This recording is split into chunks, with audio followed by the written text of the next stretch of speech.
Hi, everybody. Good to see you again. A few weeks ago, I had a very interesting conversation with my good friend, George Stoimenov. And as you can see, he is here again. Last time we spoke about his booklet on the subject of the father wound. And today we're going to be talking about his second booklet, which is called The Recovery of Innocence, Uncovering the Hidden Path to Fulfilled Mature Masculinity. Interesting title, huh? George has 12 years experience as a coach, a mentor, an author, speaker, and podcaster in the field of men's work, men's inner health, and men's well-being. He is the facilitator and developer of Life Training for Men and the founder of the Men's Corner, an online library for men which contains a fast-growing collection of knowledge for men created with one objective in mind: men and their ability to live lives of purpose, integrity, and meaning. Welcome back, George. As you know, I am a big fan of your work and very impressed with this second booklet and very eager to ask you some questions to get some more information so that everybody can get a better idea what it's about. Thank you, Rick. Thank you. It's always awkward when you introduce me like that. You'll get over But it. it's great to be here. Yeah, Okay, good. absolutely. Well, let's get right into it. First thing that caught my attention was your use of the phrase mature masculinity in the title of your booklet. So I'd like to know, and probably other people I think would like to know, what does that mean to you? When you say mature masculinity, what are you talking about? Yeah, that's a wonderful question. I mean, developed, because we tend to be developed in certain ways as we grow up and undeveloped in other ways, like we spoke about last time. So we all have areas of our lives that need development, but sometimes bits of us, so to speak, bits of those areas are just left behind. So, for example, you have people who are overly developed intellectually, but underdeveloped physically or athletically, something like that. And then you have people who are just muscles, and they would avoid relationships or just the deeper things of life because they're underdeveloped there. But the fact that we gravitate towards caricatures like the big brain or the big muscles, it just shows you that I think they're both valid expressions of the same being. No boy wants to grow up and say, oh, I just want to be a big strong guy who doesn't have enough intellectual capacity. No boy wants that. Every boy, and that's where the key is, every boy wants to be developed. That's why we're looking at those like superhero characters. Most of them, even though it's a caricature thing, they have it all in some ways at least. And so I would say develop. Maturity means develop. Okay, so what I think I'm hearing you say is that to the fullest extent possible, you are able to express and represent and present all of who you are as a man Yes. in various areas of your life. Yes. That sound Yeah. about right? Yeah. Is mature masculinity a fixed point in time, or is that something that continues to something you continue to aspire to as you move through your life because there's still more development to do? As you know, probably you know better than me, there's always more work to do, and Mm-hmm. we're all work in progress. And I think that's the exciting bit, because imagine if you arrive there and someone tells you, well, that's as good as it gets. Right. I'm sure you not be happy there. So the greatest thing is that the more you gain, the more you become yourself, so to speak, during this work, which is a very spiritual work. Then the more you're able to get, okay, well, then what else is possible? So yeah, there is always more to be aspired, and that's not just a dream, some vague dream. This is all possible, fulfilling I of think potential. it's also people might think this is all sort of theoretical and sort of vague and maybe not terribly practical in some ways, but I think it's about the most pragmatic thing that you can lean into as a man is to, develop your way out of some of your immaturity. Because people tend to think a lot of the time, and this is a valid way to look at it, say, well, I have this wound that I have to, Yeah. and I think you do have to do that, but I think the second part is address the developmental blocks that you encounter as a result of that wound. So you can heal your wound completely, but if you don't develop your way out of it and move through those developmental stages that you didn't get to move through because of the wound, then how are you going to be mature as a man? Yeah. And what was the point of healing the wound anyway? Because you only want to be healed so that you can live better, so that you can finally get what you never had.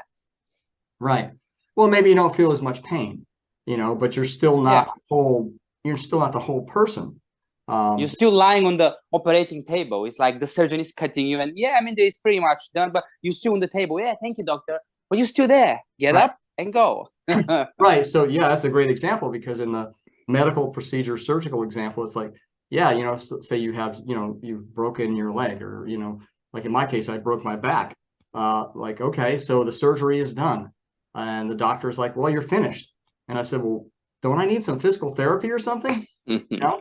So I think it's a similar analogy that you brought up. It's like, yeah, you can heal your wound, but then how do you rehab yourself, you know, so that you're back to, or you get to the kind of functionality that you would have had you not experienced that. Yes, exactly. Yeah. So your booklet is broken up into 4 parts, and I want to kind of walk through each part a little bit and highlight some of the things that I saw, and kind of ask you if you're willing to develop that a little bit for us as we explore it. The first part of your booklet is titled Boys and Pain. And one of your quotes from that section is, "We all lose parts of ourselves as children, and we all must regain them if we want to become the men we would have longed to be when we were boys." What motivated you to come to that conclusion?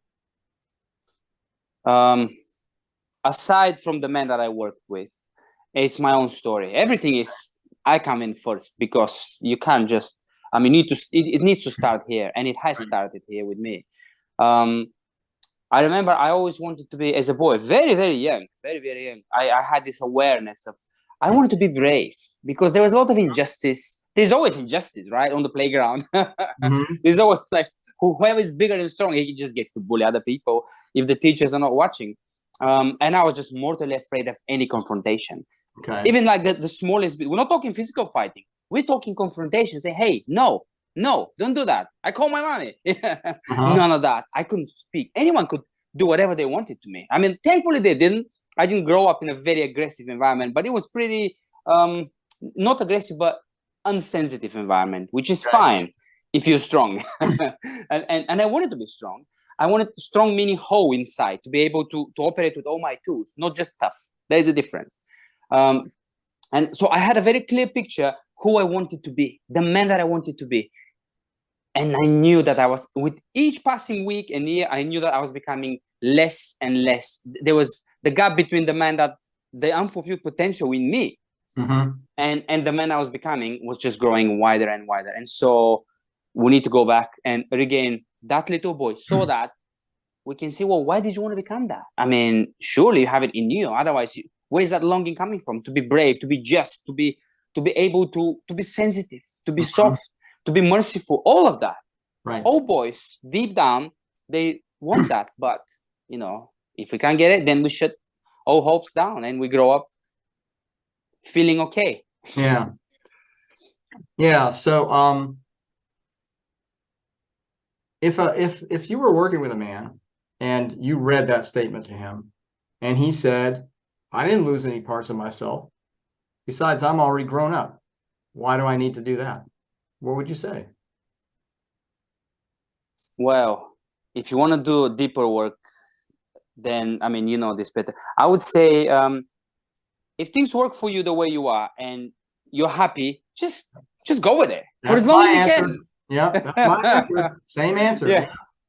Yeah. Because, I mean, let's face it. If it hadn't been for pain, for me facing myself, saying I'm broken, something is wrong with me, then I would have never. I mean, who likes pain? Right. Nobody wants to lie down and, you know, ask the surgeon, "Come on, cut me." No. But if you've come to me and say things are not working, I have no idea why things are not working. Something is lacking inside. There's no connection. Right. There's just certain expressions that I can't even touch, let alone, you know, have as part of myself. Then I would say, well, something must have happened. Let's go and get that back. Right. Well, let's look at the second part of your book, which is titled The Loss of Heart. And this relates to something you were just saying, I think. There is a lot of longing for heroism in every little boy, but something happens when the boy begins to grow. What is it that happens that removes that or isolates him from that desire that and the belief that he could be a hero in his own life? Well, we very cynically call it growing up, don't we? You know, we sort of lose that dream that I can be someone great. And I don't mean great in the eyes of the world, like a great politician or a king. I mean, that's, you know, that's not the point at all. What is the point is that I can be someone great in my own world, in terms of I can be fully myself. Right. And we know what great means deep down. We just know. We know what I mean, we've seen men who just walk in and they just make a difference. Mm-hmm. But what is it about this man? He looks at you and it's like, he's not hiding anything. He's strong, but he's not evil. It's like wow. And there's a reason why we're long, and that's why there's many movies and, you know, TV shows that boys say like, okay, yes, I want that. And when you were a little boy, and did you ever have the conscious thought, oh, I want to be great? Or was it more of just sort of a belief that was just kind of woven into your attitude about things, and it was a value that you had, that you didn't march around to other people with your hands on your hips going, I'm going to be great when I grow up, right? No. It was I would never. Thing. Yeah. It wasn't even about greatness, to be honest. I had no ambition. I'd never been an ambitious person, not even later in life. It was more like I wanted to be myself. Mm-hmm. And somehow I had a glimpse of what that self should be, and yet I wasn't fulfilling that. I knew, and I guess my father had a lot to do with it, because it was impossible not to worship him, because he was very tough. He was respected, but he wasn't a bully. He wasn't going out drinking, and, you know, and so it was like, oh wow, my dad says something and people listen to him, and he defends the weak, which, you know, there's many stories about my father as a young man that, you know, he's defended so and so. You know, he was a very wild boy in so many. He was playing football, and he was a bit of a kind of like a macho guy, but he was just, there was justice, elements of justice in his masculinity. And he always said, you need to be honest, never lie, you know, you need to protect people. And I'm like, okay, yeah, I wish you didn't see that I'm just a little boy that never, I mean, somehow I had the awareness from that, I'm not like you, man, I'm not like you, because he didn't give it, somehow he didn't impart it, but he tried. He just, you know, I mean, you can't give what you don't have. But without going into his story, it was awareness of an unfulfilled masculine potential. Okay. Did you see your father as a hero for you when you were a boy? I saw him as a hero, but he was an impossible. It was like an ideal that was impossible to attain. Okay. It wasn't like, show me how to be like you. It was like, I'll never be like you, but I really respect you. And I knew that I could never be like him. Was there anybody else in your childhood, either real or fictional, that was a hero for you? Real life, not really. But fictional, yes, quite a few men. And interestingly enough, they all had a sensitive side. That's what brings back to the picture, to the fulfilled man. Zorro was one of them. I was very, very young. In fact, on Men's Corner, I have a blog post somewhere about courage, masculinity and courage. And there was just something about the actor who played Zorro. He was an American actor with a German surname, Duncan someone. And he was just very handsome guy, and he had grace. He had a graceful appearance, and he was strong. Obviously, he was strong, but it wasn't just that. And then there was funny enough, there is actually one of the greatest national heroes of Bulgaria. His name is Vasil Levski. Okay. And he also, I mean, his Levski is not a real name. It's a name that means lion-like. But he also is a very gentle man. Very gentle. Even when you look at his face, he doesn't look like a tough guy. And he was not a tough guy, but he was a warrior, and he was a poet, and he had fire in his heart.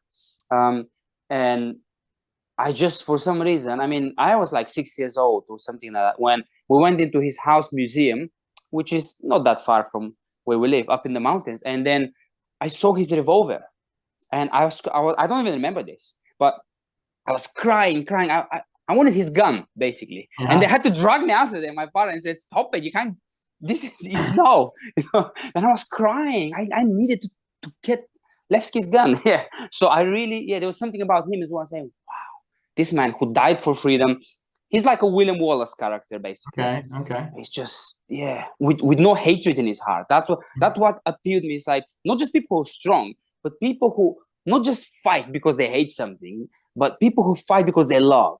and they were not afraid to express that warrior spirit together with the tenderness. There was another one, and then I'll stop. There was an Italian TV show called The Octopus, La Piovra, which my mom used to watch. It was about the mafia, basically. But the main protagonist, the main police detective, he was played by a guy called Michele Placido.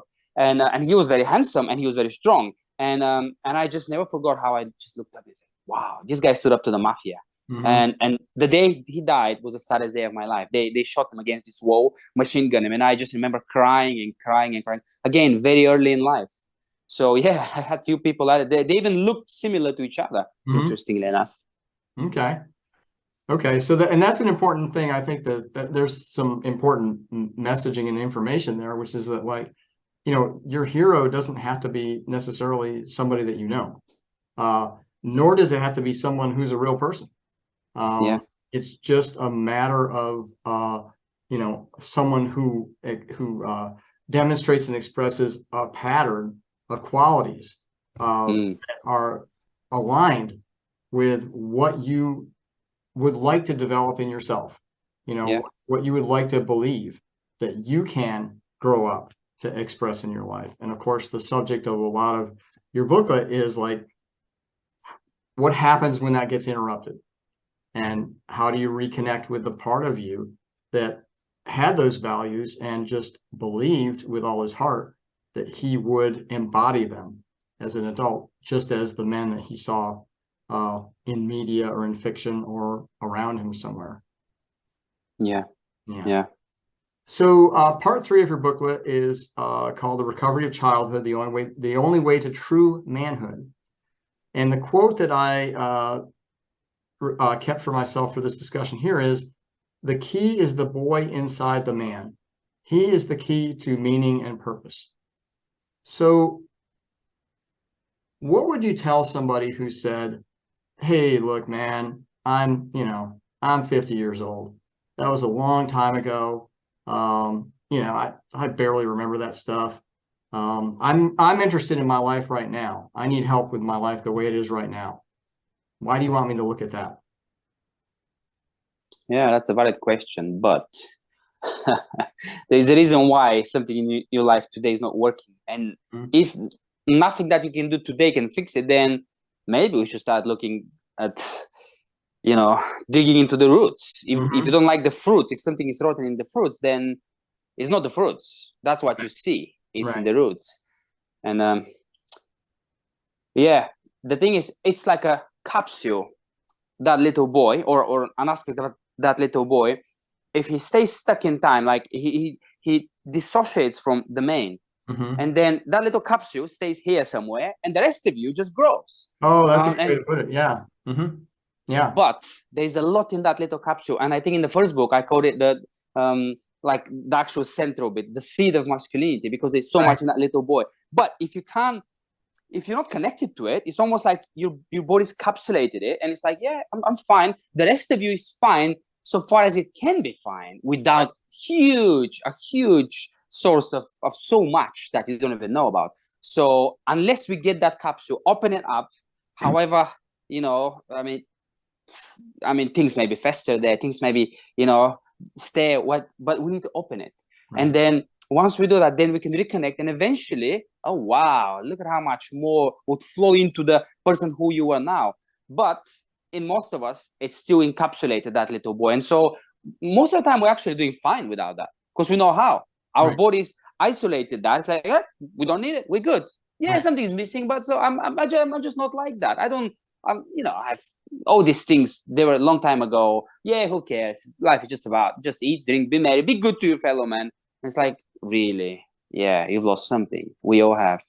Do you find that there are different ages in yourself or in other men that correspond to different points of time in their life as boys, which also correspond to different losses and different sort of sets of constraints that they put around themselves? So, to me, the metaphor that's using in the capsule, it's like, it's not necessarily that it's just a 6-year-old in there. No.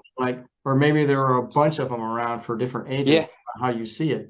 But I know that in my case, I can point to different ages there's there's one inflection point in terms of, my age as a boy, where things really flipped around for me and I really gave up on a lot. But then I can imagine that there are other ones, where maybe there's a Absolutely. smaller loss, and it just, if you think about, if you think you're on this path, instead of going straight, you go this way a little bit, and then you go this way a little bit, and then you go this way a little bit. And sometimes for some of us, we wind up going in the opposite direction of what we wanted to be. Yeah, absolutely. That is so true. And in fact, I don't know how many expressions of different selves, different dissociated little sub-personalities are there. I don't know. I mean, I've been doing this work for quite a while, and my journey is not stopped. My journey, I'm still very much, in fact, today was a significant day for me. I got in touch with something, and I and it just doesn't, in many ways there's so many sub-expression. And there's a teenager, and I Right. say we have to generalize here. So let's just call it like there's a little child, there's a baby, there's a teenager, but there are many expressions of that teenager.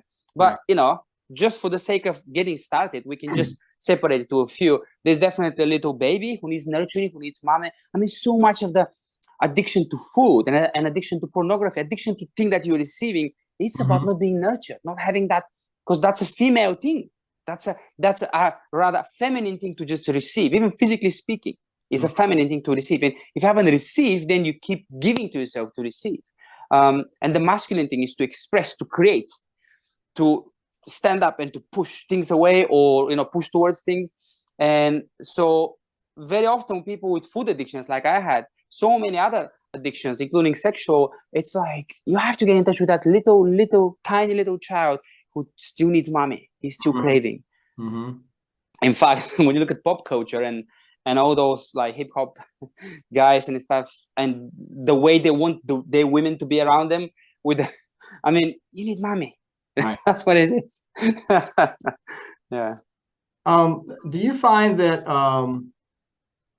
when you're working with men and you're helping them find this direction themselves, do you find that there's a point where it's almost like the light goes on and they get it and they start to understand, oh, that's why I need to do this. That's the value of this. Maybe after a period of resistance. So for example, one of the things I do with my male clients and female clients too, but I work mostly with men, is at some point, somewhat early in the process, I'll say, hey, send me 3 photos of yourself as a child. And some people are really into it. They're like, oh yeah. Some people are more reluctant. Some people are reluctant about a certain age, like pre-adolescence, early adolescence. That's a point where a lot of us became ashamed of ourselves. But I've also found that if I can kind of hang in there and be patient with people and they start to see the value of it, the next thing I know, we're looking at photos and they're just talking a mile a minute about all the things that come up for them, and so I'll ask questions like, do you feel like this is you when you look at this photo? And, a lot of the time people say, I really don't, I can't connect with that boy, or I feel ashamed of him, those sorts of things. So those are just a couple of comments from me about like how, what are some ways to approach this and what is the process like, for some people. Some people are very comfortable, even though there's unfinished business and there's unfinished development from their childhood, they're still very comfortable showing photos. But a lot of people have shame about themselves as a child, as a boy, as a preteen. Yeah, it's the same with me. I work only with men. And in fact, quite often I work with men who don't want even a video call. They don't want me to even know their name. Yeah, right. Honestly. Yeah. It's just on the phone, which I'm actually fine with. It actually works better for me. I don't know, because it just eliminates all the discomfort. I completely let go. They completely let go. But we talk about it, and it's not something that comes naturally to people, and especially to men as a concept. But I try not to intellectualize it too much. I just give them a taste. Right. And a little taste. And I said, okay, well, how do you feel about that boy or that, teenager? Well, I mean, he was a loser or he was an idiot. I said, okay. Yeah. So right now you're feeling that towards part of yourself, right? You're divided inside and you want to be whole. So how do you think that boy is feeling towards you? I mean, if you like, don't you think you're abusing him? Well, I suppose, yeah. And I said, well, are you willing to reconcile? And that's like, then I said, do you mean like turning to him in me, and I said, yeah, exactly. And when they just have done that for 5 seconds, sometimes verbally, sometimes however, then they get it, because there is a responsive emotion. I mean, those little parts of us that are normally resistant, they're resistant because we abuse them. But children, I've got 2 children, and I'm not a perfect father. They're so forgiving. They don't need much. Right. And so they get an emotional response very often. Those clients say, oh, wow, I just feel peace, or I feel, or they get like a picture of that little boy just smiling at them and coming back. Something is coming back. And that's all you need. Okay, yes. If this is the work, if that's how it makes me feel, yes, sure, I want more. It's not necessarily just about feelings, but you need to eventually emerge feeling better, feeling more in control of your whole being, feeling like there's more of you, so to speak. So that's how it normally works for my clients. Yeah, a couple of the other questions I like to ask people is, number one, when they're looking at the photo of themselves, earlier stage in life, does he trust you? A lot of the time they'll be like, I don't think he really does, And the other question I like to ask is, what is his opinion as a child of you as an adult? And a lot of the time there's disappointment there, child, because of the sorts of things that you wrote about in the booklet, that you haven't maintained those values. You haven't maintained those, the vision, you're not the vision of an adult that you had of yourself as a child. And so the child can feel some disappointment there. And the other thing that I always, when I try to lead people in this direction, so that they can benefit from this, is I often tell people that child has information that you need in your life right now to help you. So it's in your best interest to develop some sort of communication with him, because he wants to give it to you, but he doesn't have any way to force it on you. You have to be open to it, and you have to be willing to hear what he has to say. Yes, that's so good. So true. Absolutely. Yeah. So, last chapter of your booklet, last part, is called The Boy in the Moon, My Loss of Heart. And a big part of that is a very personal story about an experience that you had that was a turning point for you as an adult, when you thought, man, I got everything nailed. And you got surprised by making contact with some things that were important to you as a child. And I'm not going to spoil it. People can get the booklet and read it. But the statement that I captured from that for this discussion goes as follows. I dreamed of becoming a man of wild, fierce strength and solid, uncompromised integrity, a hero in my own life as well as the lives of those around me. This was my dream around the age of 8. So there's an age right there. 10 years later, it was all but gone. Everything around my inner life, the felt and the unfelt, was hidden. That sounds like a tragedy. Yeah, pure tragedy. Yeah, that's why there was a lot of grief I had to go through. And it's not ended, that process. Sometimes comes in waves, but the first couple of years was all I was doing was just crying when I was getting in touch with these things. Pure tragedy. But eventually there was a resurrection, because there had been a death. I just felt like a criminal. I mean, I killed that little child. I didn't just look down on him. I literally hated him so much that he had to go. He had to go. He's a weak worm. Get away from me. I'm going to grow up and be someone else. And I started lifting weights and I shaved my head. That was when I was 15. And then, 5 years later, I was not feeling so bad already, just life. I erected that monument, and the little dead boy was there. He was in his grave. But you don't see that. You just see the big, powerful monument. And I keep saying, I have on Men's Corner this series that I haven't finished yet, my fitness journey. And I talk about from the physical point, but also, it's all holistic. And I talk about that monument. It's just like the communist monuments of Bulgaria when I grew up, because it's all about greatness. They're huge, they're white, they're concrete. They're like, we're strong. And actually, it's just oppression and grief and tyranny. And so it was very similar picture to me. And so that you nailed it. Tragedy. tragedy. We just, I mean, the stuff that we can do to ourselves, no one else can do. That is a fact. Yes.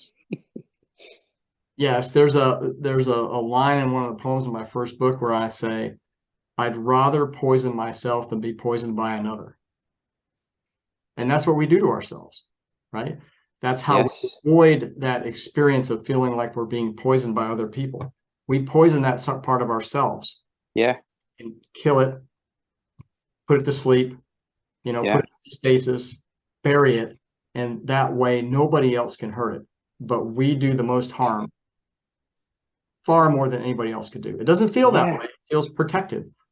And it's actually probably necessary at that time because we don't have a lot of options. If we had options, we wouldn't do that to ourselves. Exactly. But then when you exhume that and you start to make contact with it as you did, and you said there's that grief, and it's interesting because the topic, the overarching topic is, or what is that we're aiming for is like mature masculinity. And I have said in other contexts that I believe that grieving is a gateway to mature masculinity. Yeah. And so it's all of a piece, I just want to finish up with a few things here. I really want to highlight the way that you end the booklet because I thought it was perfect. You said, treat yourself in the ways you would treat any traumatized, rejected, hurt little boy whom you want to love and help. The boy inside you needs you, and you need him back. The only way to become the man you want to be is through embracing him.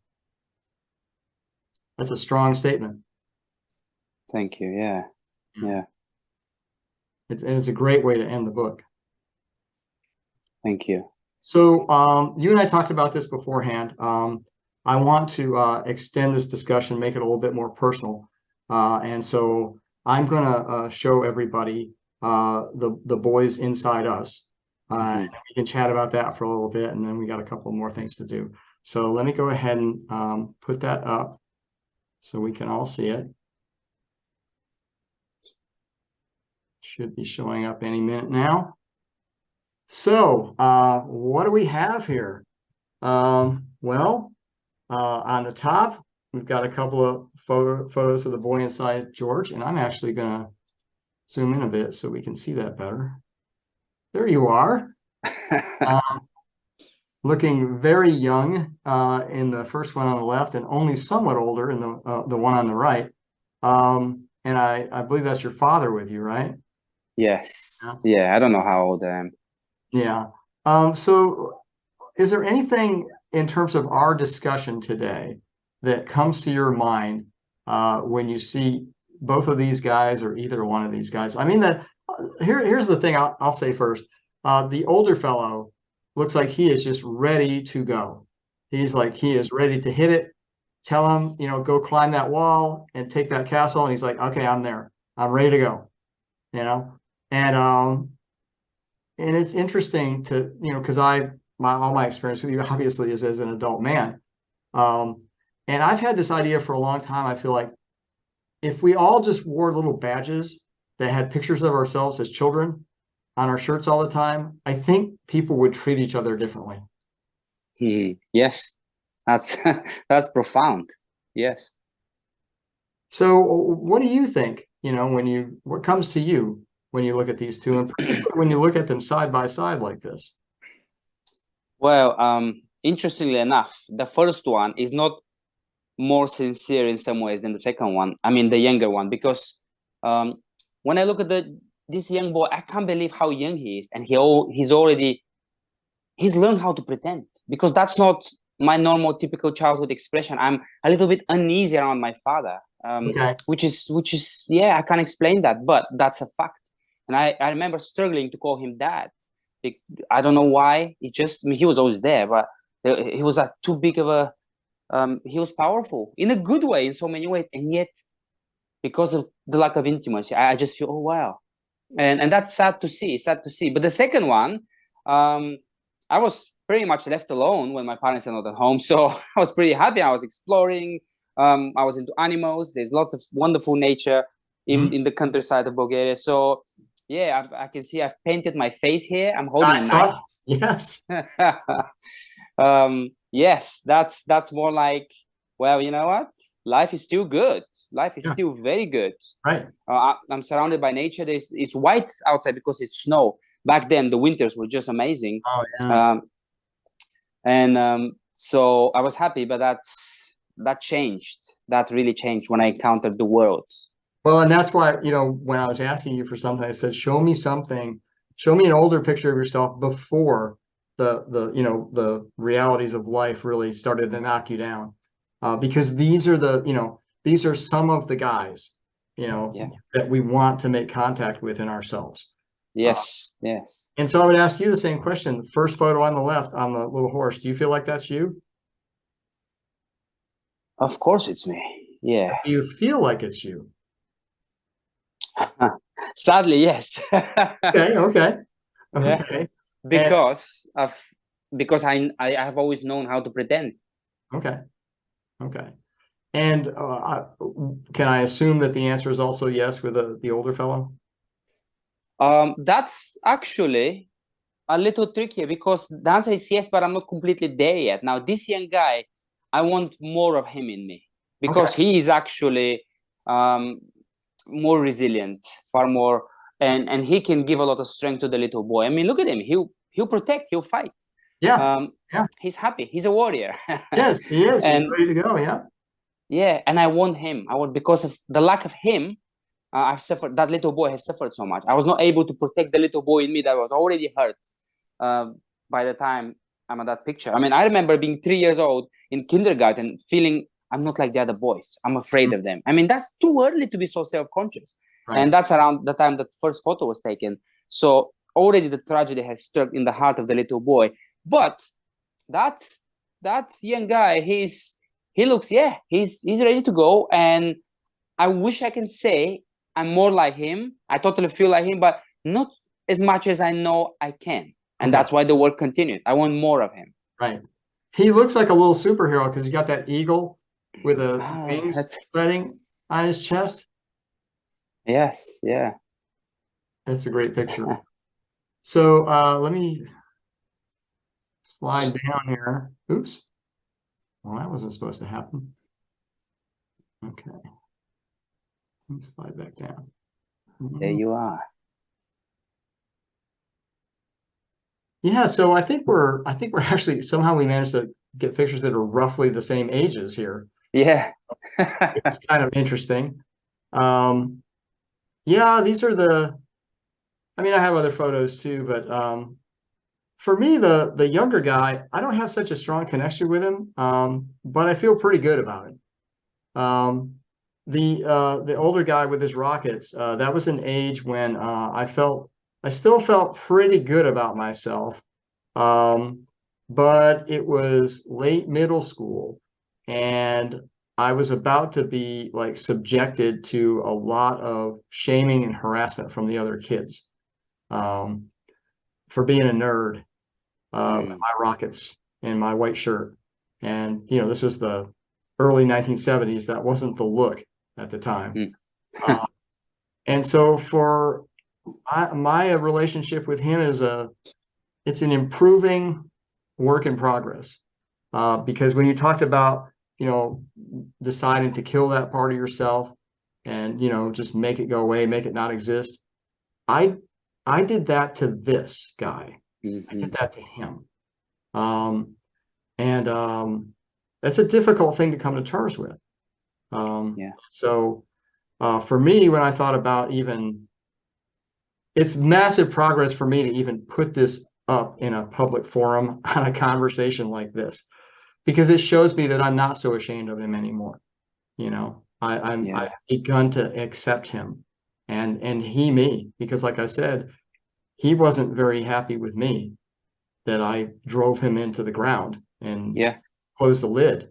It was a very painful thing, but as I said to you earlier, it was a survival thing that I couldn't stand to be hurt anymore the way I was being hurt. And so I developed a different persona that wouldn't attract that kind of attention.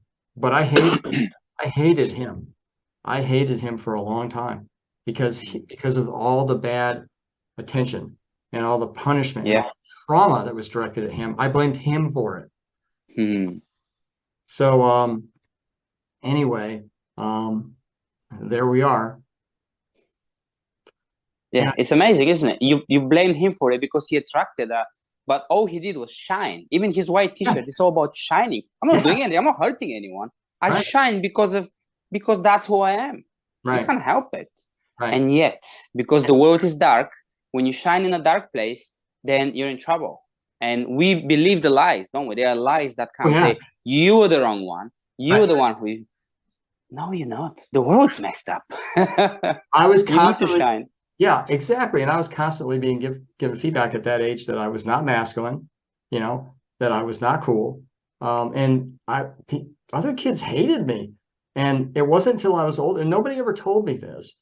Finally, when I got older, I realized it's like, oh, they were envious. They were envious of me. But my conclusion was something's wrong with me. Right. And so I just took myself out of the game. So, yeah. And I want to share one quote that I like to use in this regard. A guy named John Stoimenov said, "The reason childhood things are a factor is because the unconscious has no sense of time." Yes. And that's usually my answer to people that say, "Well, that was 60, whatever. That was 50 years ago. That was 40 years ago. That was 30 years ago." And this is my response. It's like, well, yeah, here out in the physical world, yeah, we know what year it is. We know how old we are, but there are parts of us inside that have no concept of time, whatsoever. And if they have unmet agendas or unmet needs or unmet aspirations that are related to being wounded and not being allowed to develop, then they are going to have an impact on your life today, every day and every minute. They're going to be in there pulling levers. They're going to be pushing buttons. They're going to say left when you want to go right. And you're not going to know who you are or why you're doing the things you're doing that are not working out. Yeah. Yeah, that's so true. There's so many reasons to do this work, but just this alone, don't you want to really know yourself? Don't you really want to be in control? Not in control in a bad way, but at least to know what's going on inside. Yeah, in full possession of yes. It. Yeah. So you don't feel like you're being driven by all these mysterious forces inside that you don't understand. Okay. So the last thing I'm going to do in terms of content in this discussion is I'm going to share a short little poem that relates to some of the material later in George's booklet that we didn't get to specifically. And so hopefully sharing this will give you an opportunity to talk a little bit about that as well. I'm going to go ahead and share the poem on my desktop right now so everybody can see. And this is called My Heart is a Church. My heart is a church. I've pissed in the pews. The roof is bombed out. The candles are broken. The windows are dirty. The doors are locked tight. The altars are built of barbed wire and bones. The wind blows through. The rain pours in. The bells don't ring. The dead don't die. The child in the corner looks for his shadow. His eyes are frozen. He cannot cry.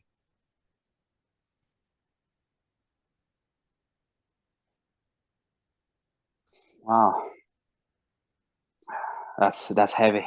Yeah, that's really heavy. Yeah. Very raw and real and brutal. It's just brutal representation of the reality as you've had it at the time. Mm-hmm. So one of the reasons I share this is because I want to impress upon everybody who's open to hearing it that it is our responsibility to go get that boy, go get him, and get him out of that place. He's been waiting for someone to come and get him ever since he was 6 or 8, or however old, that he wound up in such a raw, brutal place, as you put it. And the only ones who can go get him are us. He's part of us. And as long as he's in that place, there's a part of us that is a wonderful, wonderful, valuable source of information and just beautiful companion to have that we're never going to have if we just leave him there. And who would leave a child in a place like that? Exactly. Yeah. Yeah. And I know that there are references in your book. Excuse me. I know that there are references in your book along those lines where you talk about, you may find when you encounter this boy that he looks like a little monster, uh, Yeah. just because of what circumstances did to him, and what all that time just hidden away, like the little boy in my poem did to him. Yeah. Because the little boy in the poem, he sounds like there's a little bit of a monster there. It's like he has the frozen eyes. It's like that's a horrifying image. Yeah. Um, Yeah.